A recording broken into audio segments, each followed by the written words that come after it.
Syederalun, Komisi 4 Dewan Perwakilan Rakyat atau DPR RI melakukan kunjungan kerja di Pelabuhan Perikanan Samudra atau PPS Kota Raja Lampolo, Kecamatan Kuta Alam, Banda Aceh pada Kamis 13 Oktober 2022. Dalam kunjungan kerja tersebut, para anggota Komisi 4 DPR RI juga melakukan diskusi bersama para nelayan dan tokoh masyarakat tentang pengelolaan PPS Kota Raja dan optimalisasi cold storage di PPS Kota Raja. Komisi 4 DPR RI juga akan menepati janjinya untuk melakukan pengurukan di Muara PPS Kota Raja.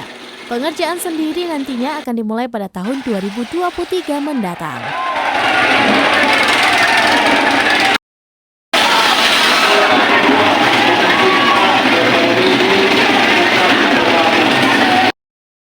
Yang akan disampaikan oleh Direktur Jenderal PSDKP.